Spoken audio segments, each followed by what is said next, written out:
this is Richard back at you. What we got today is a 400 tranny that we're going to put a trans brake and stuff in. The customer come all the way from New Mexico to see us.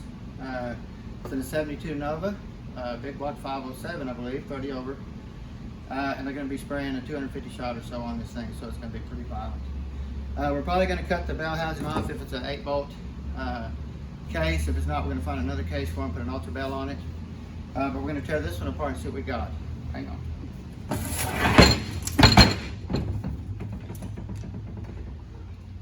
We got the converter here. I'm going to try to reuse it if everything goes well. Looks good. Now we do have a chrome pan on. I really don't like because they all leak, but we'll try to buff it out and get all the chrome off it where we can still use it. Got quite a bit of metal in the pan. We'll tear the tranny down and see if we can find it in the tranny or if it comes from the converter. You can kind of see the metal just kind of running out of the filter. Oh yeah. So we got, looks like a sprag or something might have broken or something, washer or some sort in there. Wired itself up. Now we just have a stock filter. These filters plug up really easy and starve the pump. On a high performance unit, you're always going to go back with a screen filter, especially a trans brake or anything like that, because they flow so much more fluid. You never want to starve your pump.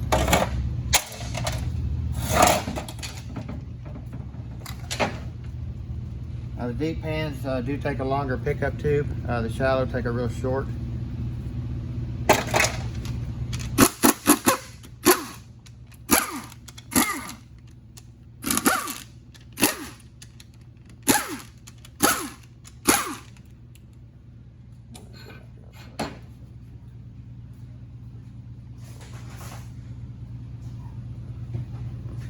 The pump is shown to be a 1, 2, 3, 4, 5, 6, but the case could still be a 8-volt. We got our fingers crossed.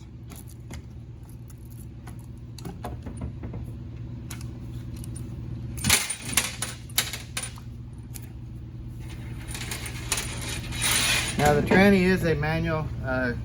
It shifts on its own, but it does have a manual capability. It's got a shift in it, that's why they plugged this hole. I'll go in here and grind the land off the 1-2 shift valve, and then it gives it that manual capability just by doing those two options. You don't even have to do anything else to the tranny.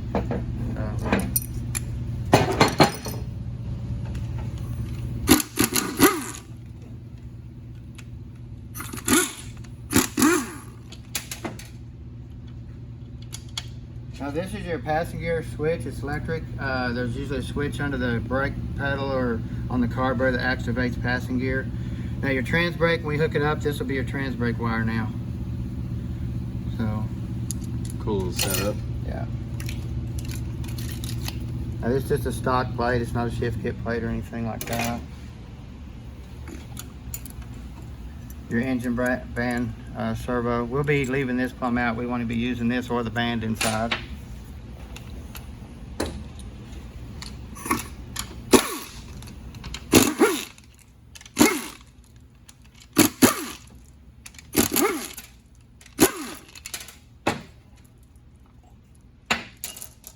And this is your reverse band servo.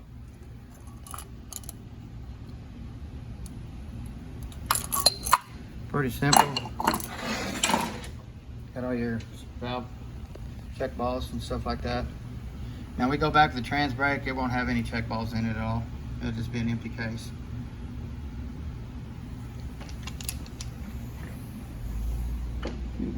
Yep, you're fine. Just don't hit me. Yeah.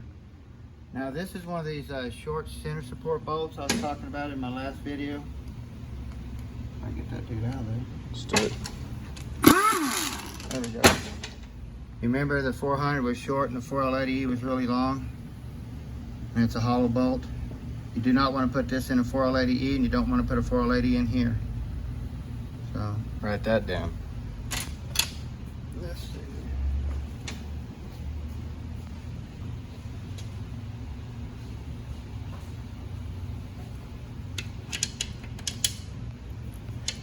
The modulator valve stuck. I'll have to get it out later. You can see it in there. Yeah. Okay.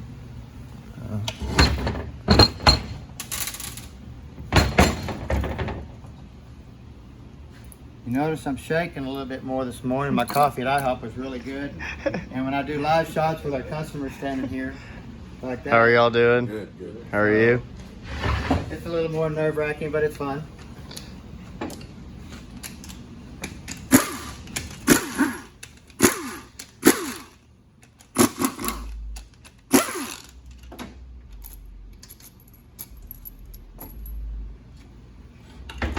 Now here's that nail I was talking about. You always want to bend that nail up because it'll fall out and you won't know it. So you just take a little screwdriver like that and bend it up. We always stand them upside down like that in the parts washer, and that nail's the first thing that falls out, and then your linkage is, you'll be at the track going, ooh, what happened?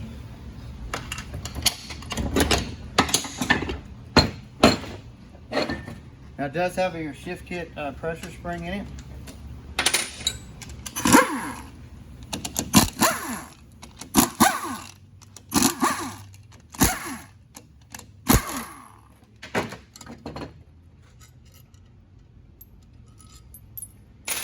Now it's just got standard metal sealing rings. We'll be going back with your orange high pressure rings. I'm hoping to get a really nice pump out of here so we don't have to hunt one down. And the pump gears are wore here where it locks on the converter, but the bodies I'm hoping is really nice. Yep, the body looks really nice. So we should be able to put pump gears in this. You need to mic them because they make a couple different thicknesses. So that looks really nice there. Sweet. Unfortunately, 1, 2, 3, 4, 5, 6 bolts. We don't have a bolt here for this one here, and this bolt here we could drill and tap it, but then we'd still just got 7 bolts. You know, we could drill the pump and tap it here and mount the bell housing to the bolt that's missing, but it still ain't as strong as you'd really like it to be. So.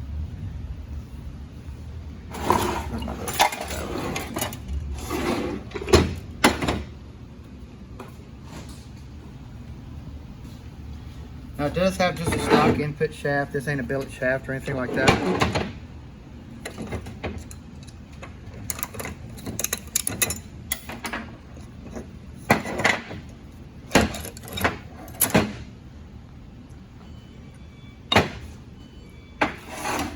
Now this here's your forward clutch that moves the vehicle forward. I don't mind leaving a wave in, but on a trans brake, we want to take it out. If you're gonna have a high stall converter, you're not gonna feel it. You know, it might be a little bit firmer going into drive, but you're really not gonna notice it that much. We just can't leave them out on a stock application because it'll just really hammer hard, but you really want it to be all solid. So, it's got a cast hub. The ones we put in there, it'd be like a billet. It'll be ting ting. You know, my last video on my 480E, the 480Es come out with a good one. Some of them do, and you can swap them, but I'll just have to see what I can find. So that's our problem. Now this is your third and reverse clutch right here. When it shifts to third gear, this clutch comes on. Also, when you put it in reverse, your reverse clutch comes on. And your reverse band back here, so that's how you back up on a 400. Now, they got 5 clutches in here. We're going to try to get way more than that, 6 or 7 if we can. And then they just got a stock clutch. It's just a real cheap clutch. The clutches we go back with, they come out of the Allison transmissions in the school buses and stuff like that. They're a real aggressive clutch. The clutch will physically eat the steel up before it'll eat the clutch. I mean, the clutch is that aggressive. So if you slip it a couple times, you know, it's not going to damage as much. Now, this here's where this tranny runs into issues when it shifts to second gear. Let me just pull that out right here. Go for it.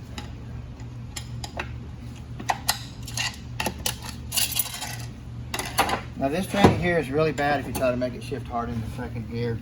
It'll blow this bearing up right there. This is a one-way bearing. It spins this way and will not turn back. Now this is a stock style. It's just got, it's called a roller clutch. There's a difference between a roller clutch and a sprag assembly. This is a sprag assembly. What that looks like. So we found pieces of that spray, you know. Yep. Yeah, it was the cage. It just blew up. When it shifted to second, it just blew up and quit moving. Yeah, I felt that on my first drive with the new. Right.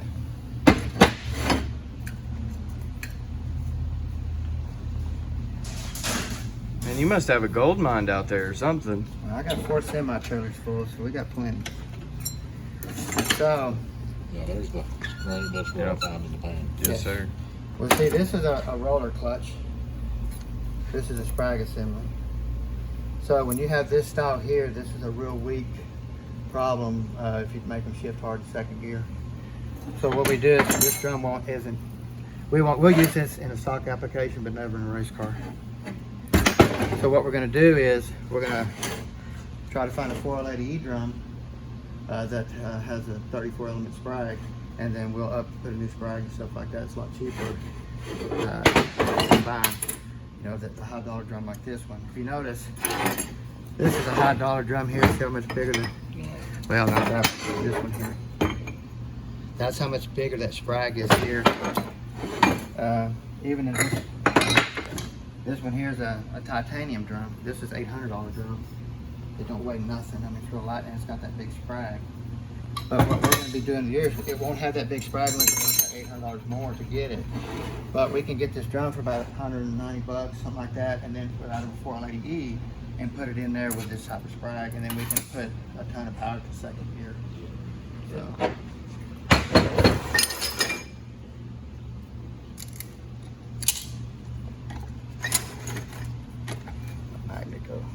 Magnet.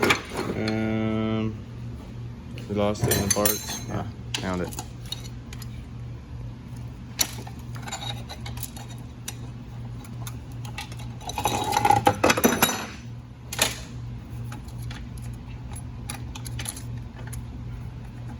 Kinda got a mess down there, don't we? Yeah, we do.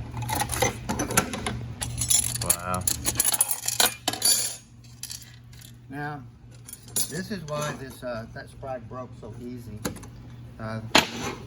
Anytime you make it shift hard into second gear, well, actually they still have the wave in there. I thought it was a flat plate, but they can take this wave out, and put flat steel in there like this one, and it'll shift so hard into second gear it breaks that bearing.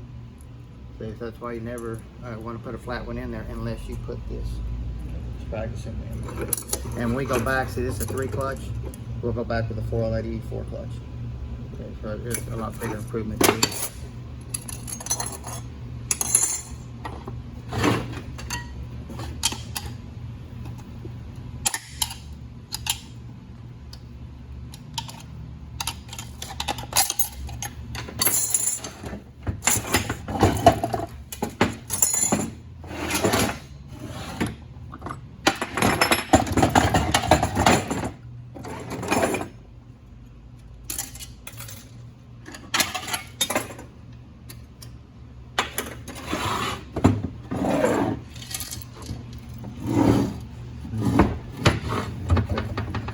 This is your reverse band here. It's pretty cooked too. So there's not a whole bunch we can save out of this trans. The pump itself's good. A few other things. Let me just tell. Just all stock rings and stuff like that. You can see the drum's been rubbed in there too. Mm-hmm. So that ring is solid and the board don't even turn no more. Oh, lock it down. Yeah, so that's because it's rubbing down in here, down in the bottom, down in there. Okay. So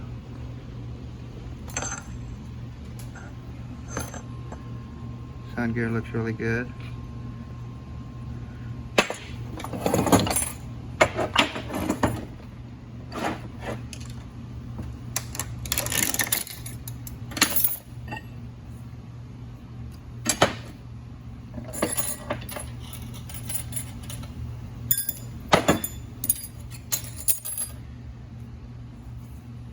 This doesn't have any billet shafts or anything like that. We're going to talk to the customer and see what he wants to do in that respect. All the planetary gears and stuff look really good. So I believe we're going to upgrade it probably to a different case and get an 8-bolt where you can bolt the belt housing on with 8 bolts. upgrade the intermediate sprag assembly and put a really nice trans brake in there. So we'll get him back on the road. I want to thank him definitely for coming in and letting us do your work. Definitely. If I know it's a long drive. So if y'all need anything, give us a holler at Precision Transmissions. Y'all have a good day.